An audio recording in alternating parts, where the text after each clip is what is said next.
जय गुरुदेव, जय जय गुरुदेव, जय जय गुरुदेव, जय जय गुरुदेव। श्रीमद् करुणा सागर महाराज की जय। श्री कैवल धाम की, श्री अविचल दास जी महाराज की जय।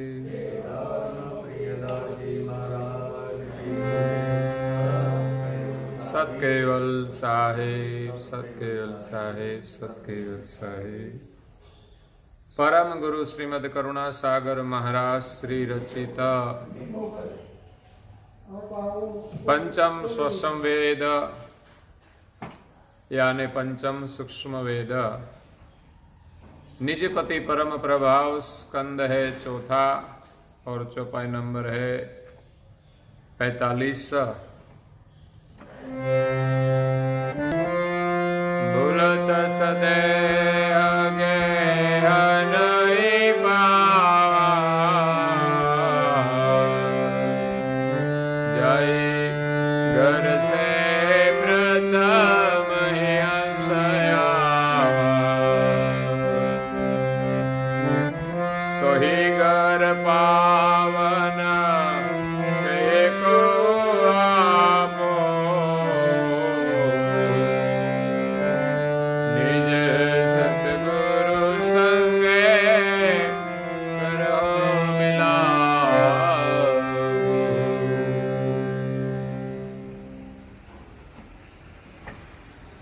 प्रिय भक्तजनों, ज्ञान संप्रदाय के आद्य स्थापक अनंत ब्रह्मांडाधीश केवल कर्ता के परम विशेष अंश,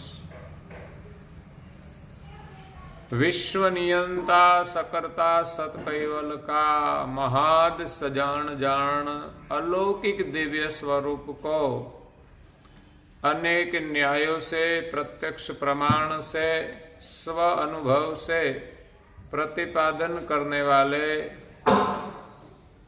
अनंत अंशों के तारणहार कैवल धर्म धुरंधर नव बुद्धि के सागर परम दयालु परम कृपा निधि सर्वज्ञ दिव्य परम गुरु श्रीमद् करुणा सागर जी महाराज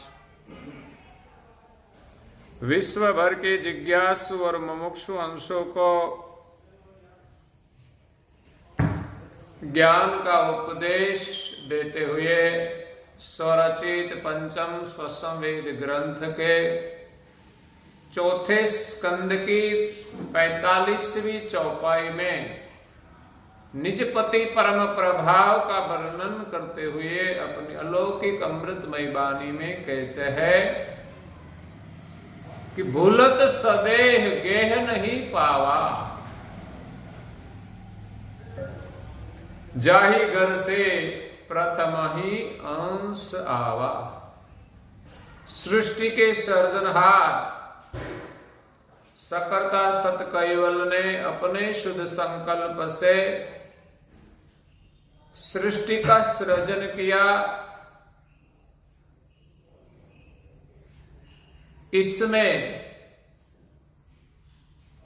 ब्रह्मांड के देवी देवताओं का सृजन किया। 33 करोड़ देव है, 9 करोड़ देवियां है, लेकिन इसमें मुख्य प्रधान देवताएं हैं, उसका वर्णन किया जाता है। तो देवी शरीरों की रचना की और 84 लाख प्रकार के शरीर बनाए। देवी शरीर और 84 लाख प्रकार के शरीरों को चलाने वाला चैतन्य अंश जो कर्ता की सजाति का है, वो 2 प्रकार के हैं। 84 लाख प्रकार में विचरण करने वाले अंश सामान्य है और देवी शरीर में रहने वाले अंश विशेष गति के हैं। तो सामान्य और विशेष अंश सामान्य और विशेष शरीर में प्रवेश करने के बाद वो अपने को भूल गया। सामान्य अंश 84 लाख प्रकार के शरीर में विचरण करते करते अपने को भूल गया। इसी प्रकार देवी शरीर में जो देव है वो देवी कार्य तो करते हैं, लेकिन उनको खुद के स्वरूप का पता नहीं है कि हम कौन है। वो खुद को नहीं जानते, इसलिए सृजनहार को भी नहीं जानते। तो संसार में वो देवी कार्य करते हैं, कुछ अवतार लेकर आते हैं। दुनिया के लोग मानते हैं कि यही परमेश्वर है, लेकिन उन खुद को पता नहीं है कि हम कौन है और सृष्टि का सृजन किसने किया है। सभी अंश शरीर में आने के बाद पंच शरीर का उनको संग हुआ, तो कहा जाता है कि परम कारण देह से ही अंश को अपने स्वरूप का विसर्जन हुआ और उनको पता नहीं चला कि मेरा घर कहां है, मुझने किसने उत्पन्न किया है, मेरा सृजनहार कौन है, मैं कहां से आया हूं, मैं कौन हूं, अब मुझे क्या करना है, मुझे कहां जाना है, वो कुछ पता नहीं रहा। भूलत सदेह गेह नहीं पावा। अंश जिस शरीर में आया, इस शरीर का उनको कुछ पता नहीं था। पहली बार वो अंश शरीर में आया, चाहे वो परम कारण शरीर हो, महाकारण हो, कारण हो, सूक्ष्म हो, या उनके बाद स्थूल शरीर में आया, लेकिन वो शरीर का उनको कुछ पता नहीं था। इसलिए शरीर के तत्वों के प्रभाव में अंश उलझ गया। अंश को अपने स्वरूप की जो जान थी वो विसर्जन हुई और परम कारण को लेकर महाकारण, कारण, सूक्ष्म और स्थूल शरीर के जो तत्व है, उनका जो स्वाद है, उनकी जो विभूतियां है, उनके प्रभाव में वो फंसता ही गया। अब उनको सिर्फ स्थूल शरीर की इंद्रियों के रस का ही पता है और उनके स्वाद को ही सुख मानता है। वो खुद के स्वरूप को नहीं जानता और निज जो आत्मा है, निज अंश है, निज अंश स्वरूप का जो सुख है, उनकी तो वो कल्पना ही नहीं करता। तो भूलत सदेह गेह नहीं पावा। अंश का जो सदेह स्वरूप है, चैतन्य स्वरूप है, वो भूल गया। क्योंकि जिस शरीर में अंश आया, वो शरीर का उनको पता नहीं था। वो इतना अद्भुत शरीर है कि इस शरीर में वो खुद को भूल गए। जैसे कोई इंसान कोई नगर में जाता है, वो कभी देखा नहीं था, वो पहली बार इस शरीर में गए तो अकेले थे और घूमने लगा। घूमते घूमते वो भूल गए अपना रास्ता, अपना घर का रास्ता।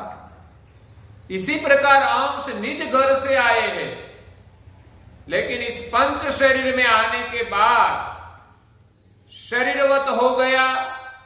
चैतन्य होते हुए भी खुद को शरीर मानने लगा,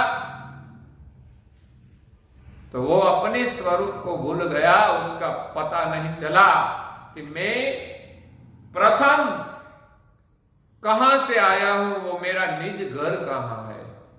सोई घर पावन चाहिए कहो आपू। अगर किसी को अपने स्वरूप का पता चाहिए और अपने घर की प्राप्ति करनी हो, तो अब एक उपाय है। अपने आप वो घर का पता चलने वाला नहीं है। क्यों? कि सृष्टि की उत्पत्ति हुई, उसको तो कहीं काल बीत गए, कहीं युग बीत गए।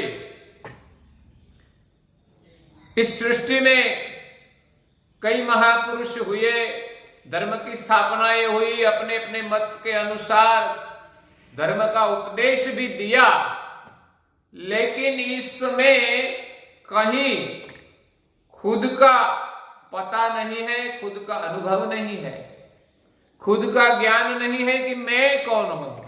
सब अपने को बिलक बिलक मानते हैं, लेकिन वो सही नहीं है। और अपने सर्जनहार कौन है उनका भी कोई स्थापन नहीं है, न वेदों में है, न शास्त्र में है, न पुराण में है। पुराण में जो स्थापन किया है वो कर्ता का जो कृत है, रचना है, इसमें वर्तमान करने वाले देवों को स्थापित किया है।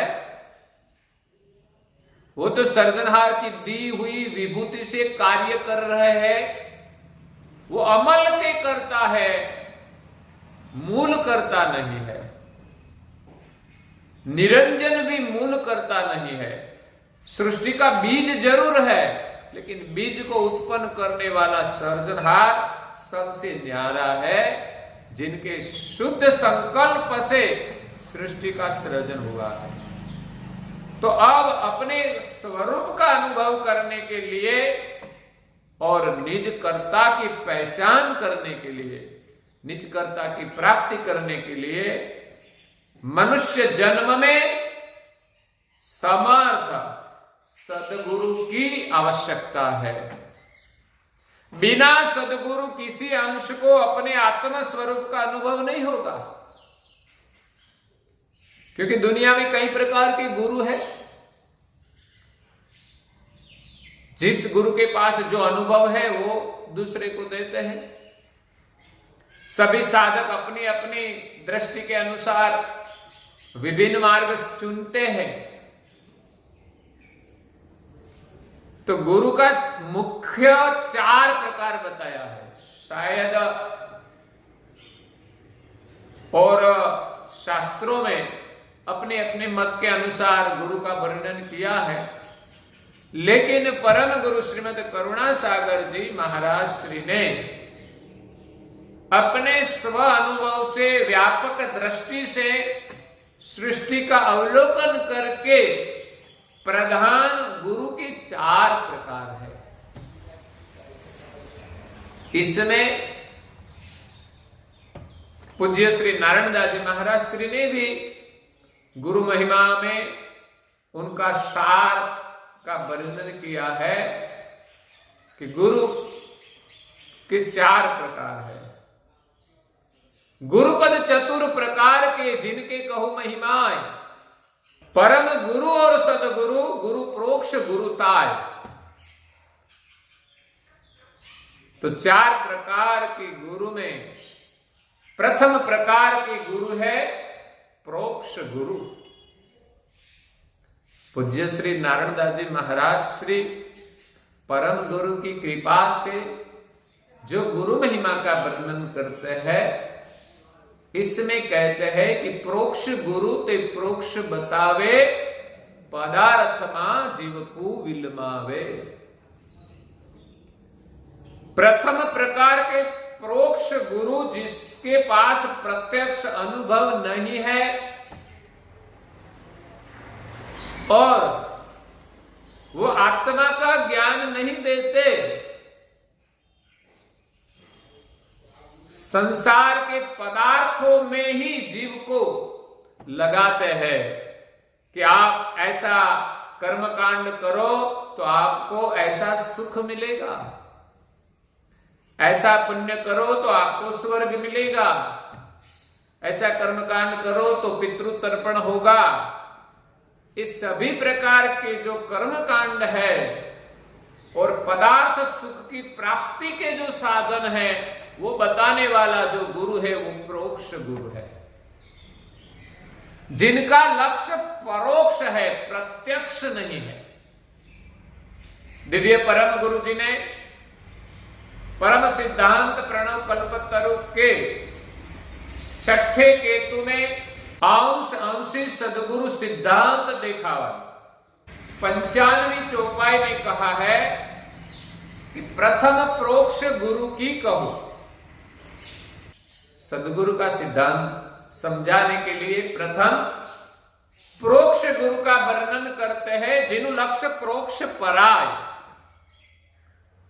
जिनका लक्ष्य परोक्ष है। शास्त्र वेद मही कही सुनी, शास्त्र वेद मही कही सुनी, बैठे हो गुरु पद लाए।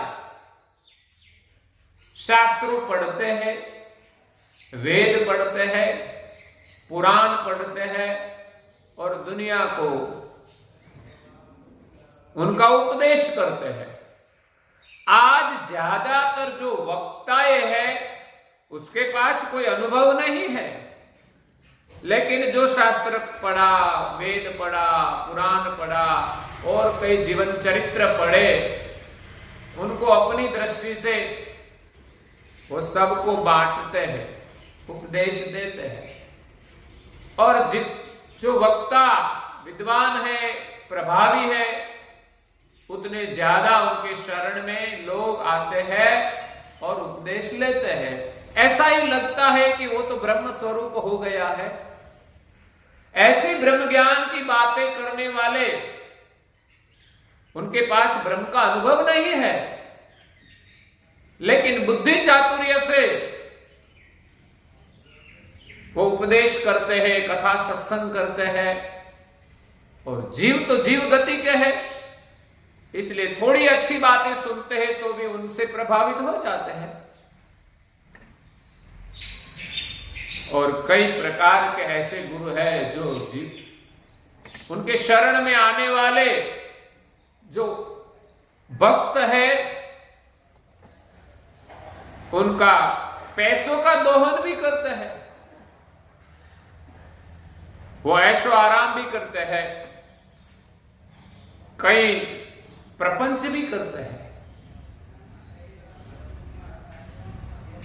तो कर्मी गुरु उपदेश के भव के भरम न जाए।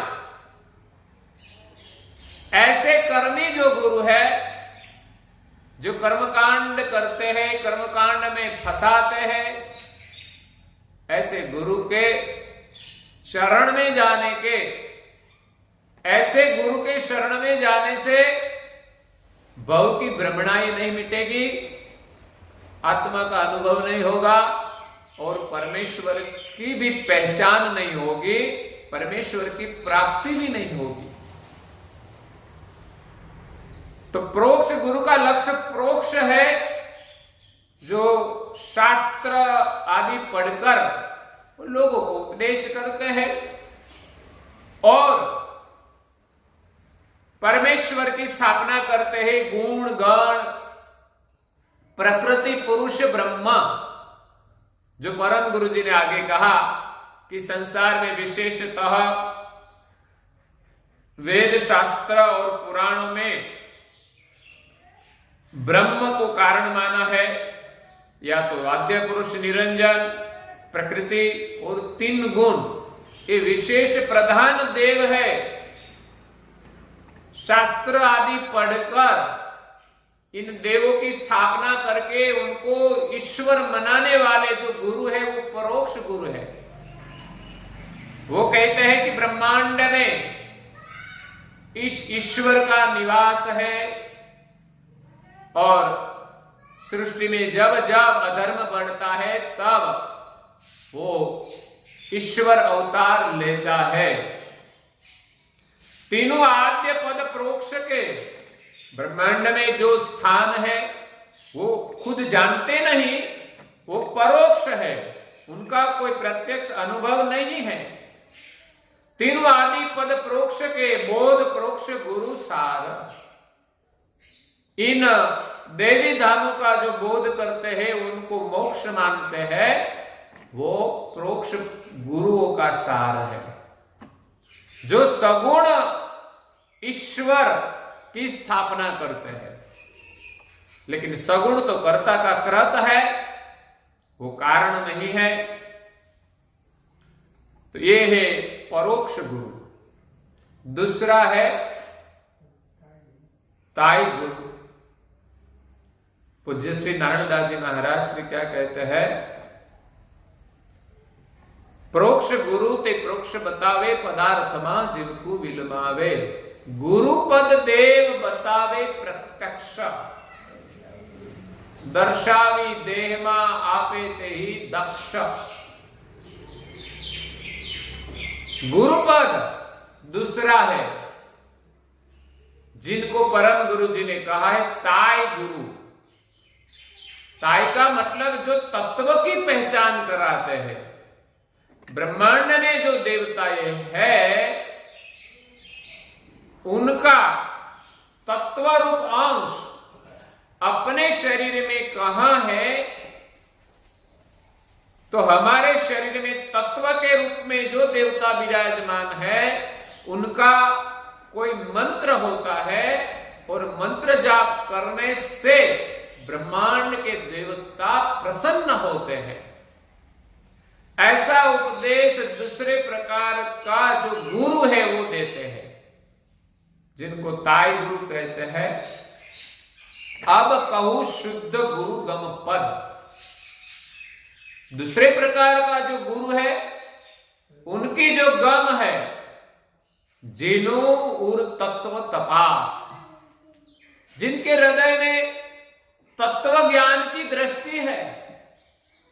शास्त्रों में तत्व ज्ञान का भी वर्णन किया है और कई तत्वों के साधक भी है।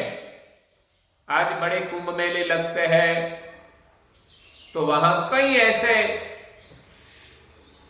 तपस्वी संत आते हैं, शायद इसमें किसी को भी इन तत्वों का भी अनुभव हो, तो तत्वों का ज्ञान जो देते हैं वो ताय गुरु है। इसमें कहीं आत्मज्ञान नहीं है। तात्विक जो देव है उनको ही सृजनहार मानकर उनका भजन करते हैं। उनके भजन से हमें न तो अपना अनुभव होता है न सृजनहार का। तात्विक साधना से देव प्रसन्न होते हैं तो हमें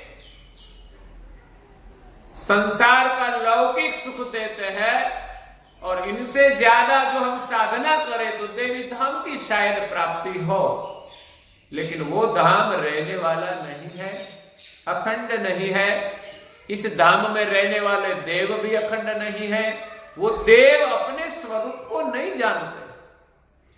हाँ, उनके पास सृजनहार की दी हुई समृद्धि है और सृजनहार ने जो उनको करुणा दी है और कार्य भी दिया है, वो काम सृष्टि में व्यापक गति से करते हैं। इन देवों की व्यापक समृद्धि और गति को देखकर ही संसार के जीव गति के जीव प्रभावित होकर देवों को सृजनहार मानते हैं। इसी के कारण संसार में विभिन्न सृजनहार की स्थापनाएं हुई है। जहां देवों की स्थापना सृजनहार के रूप में की है, वहां सृजनहार की अनेक मान्यता होगी, क्योंकि देव अनेक है, उनके कार्य भी अनेक है। हाँ, उनकी व्यापक गति के कारण हम उनको ईश्वर मानते हैं। लेकिन इन सभी ईश्वरों का, सभी देवों का सर्जन जिसने किया है, वो सर्जनहार को कोई जानते नहीं। बहुरु जही प्रोक्ष कहे हो। जो दूसरे प्रकार के गुरु है ताय गुरु, भाग त्याग दर्शावही। इस शरीर में तत्वों की समझ देते हैं और तत्वों का क्या कार्य है वो भाग त्याग अलग करते हैं। गुण गण ब्रह्म, पंचीकरण प्रकाश, पंचभूत का पंचीकरण, पंच देहों का पंचीकरण, पंच अवस्थाओं का पंचीकरण।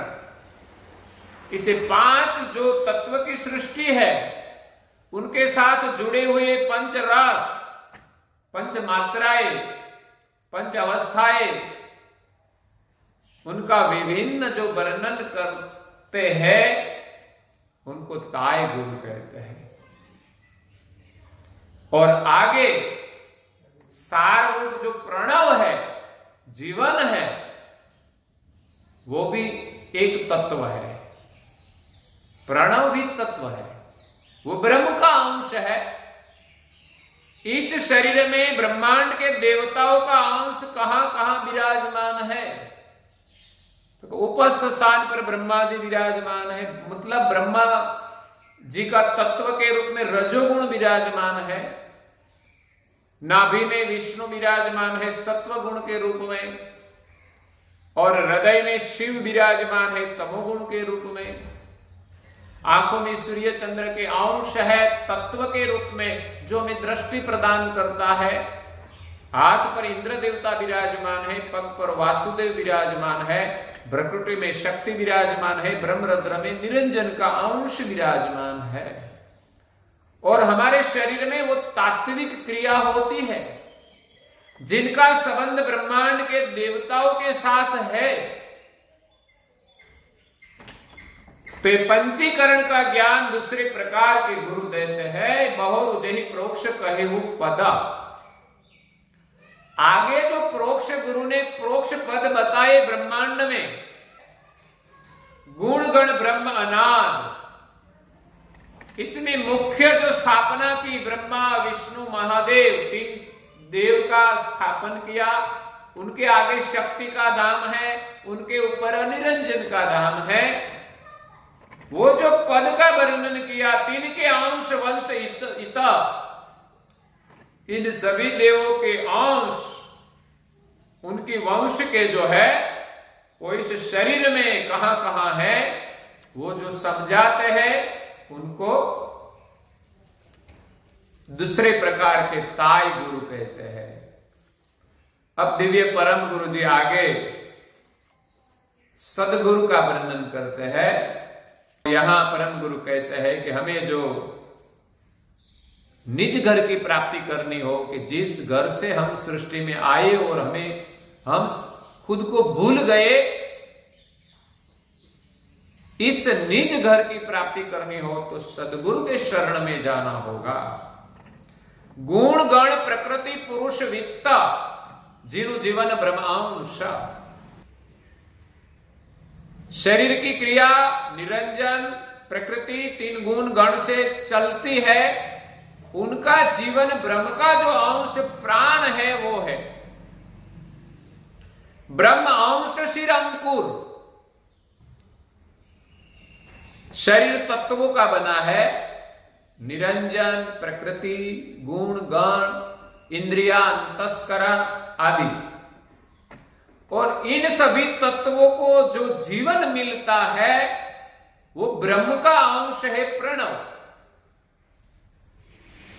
और ब्रह्म अंश शिर अंकुर, ब्रह्म का जो अंश है प्राण इस शरीर में, और इनके सिर पर अंकुर रूप जो है अंश, निज कर्ता तीनों अंश, जो निज कर्ता की वंश का वो अंश है। जो हमें सर्जनहार की प्राप्ति करनी हो तो उनकी सजाति के, उनकी वंश का जो अंश इस शरीर में है वो कहाँ है, उनकी प्राप्ति हमें कैसे हो, वो लक्ष्य हमें सदगुरु प्रदान करते हैं। इस शरीर में अंश जो तत्व है निरंजन प्रकृति गुण गण अंतस्करण अवस्थाएं इंद्रिया, इन सभी के सिर पर जीवन रूप प्राण है, और प्राण के सिर पर प्राण को चेतन करने वाला अंकुर रूप अंश वो कैवल की सजाति का है। उनका जब हमें अनुभव होगा तो इस अनुभव से ही हमें सर्जनहार की पहचान होगी। अपने स्वरूप के अनुभव के बिना प्राण प्रकृति निरंजन गुण गण आदि से हमें सर्जनहार की पहचान नहीं होगी। तेहि निज अंश अघाट, इस शरीर को चलाने वाला जो अंश है वो अघाट है। इस शरीर में नहीं है और वो सगुण नहीं है। घाट माही गति भेव, तो इस शरीर को जो चलाता है, इस शरीर में उनकी गति जो वर्तमान करती है, उनकी जो मतलब समझाते हैं वो सदगुरु है। उनका भेव जो जानते हैं वो सदगुरु है। समझावे सोई सदगुरु सामर्थ अंश सदैव। तो इस शरीर में अंश का लक्ष्य देते हैं वो सदगुरु है। प्रोक्ष गुरु, ताय गुरु, सदगुरु और चौथा है परम गुरु। जो यहां कहा है कि सोई गर पावन चाहिए को आपू, निज सदगुरु संगे करहो मिलापू। सदगुरु के पर जो निज सदगुरु है वो निज अंश और निज कर्ता की पहचान कराते हैं, वो निज सदगुरु है, जिनका थोड़ा वर्णन है वो हम कल सुनेंगे। और आज के प्रवचन को यहां विराम देते हैं। श्रीमद् करुणा सा